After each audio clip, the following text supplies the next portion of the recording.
Assalomu alaykum, hurmatli kuzatuvchilar. Bugun biz ko'p kvartirali uylarda yashovchi har bir fuqaro uchun muhim bo'lgan mavzuni muhokama qilamiz. Ya'ni, yangi qurilgan uyga ko'chib o'tgach, uni kim va qanday boshqarishi kerak? Bu borada qonun nima deydi?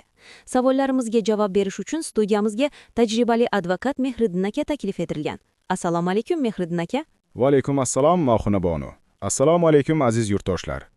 Haqiqatdan ham 581-sonli ko'p kvartirali uylarni boshqarish to'g'risidagi qonunning 22-moddasi aynan shu jarayonlarni tartibga soladi.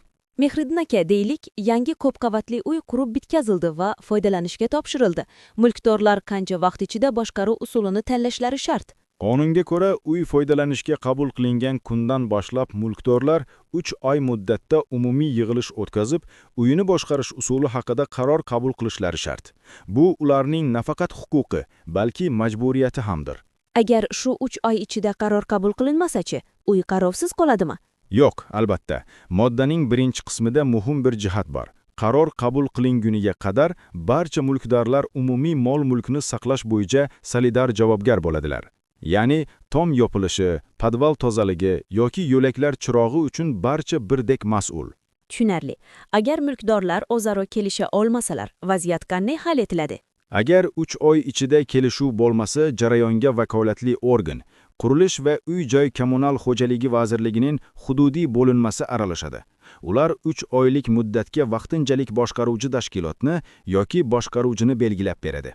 Bu ham vaqtincha chora, shundaymi? Agar shunda ham mulkdorlar harakatsiz bo'lishsa-chi? To'g'ri aytdingiz. Agar belgilangan muddatda ham masala hal bo'lmasa yoki qabul qilingan qaror hayotga tatbiq etilmasa, vazirlik bo'linmasi ochiq tanlov, ya'ni tender o'tkazadi. Shu tanlov orqali uyni boshqarish uchun professional tashkilot yoki boshqaruvchi tanlab olinadi. Mehriddin aka, deylik, biz boshqaruv usulini tanladik, lekin vaqt o'tib bizga ma'qul kelmay qoldi. Uni o'zgartirish mumkinmi? Albatta, qonunda bu ham aniq ko'rsatilgan. Boshqaruv usuli umumiy yig'ilish qarori bilan istalgan vaqtda o'zgartirilishi mumkin. Eng muhimi, umumiy yig'ilishda qabul qilingan qaror o'sha uydagi barcha mulkdorlar uchun majburiy hisoblanadi.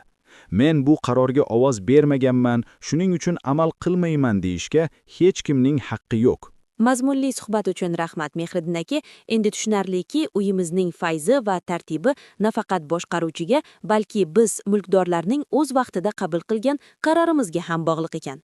Mutlaqo haqiqat. O'z huquqlaringiz va majburiyatlaringizni biling, shunda uyingiz har doim obod bo'ladi. Xayr, salomat bo'ling.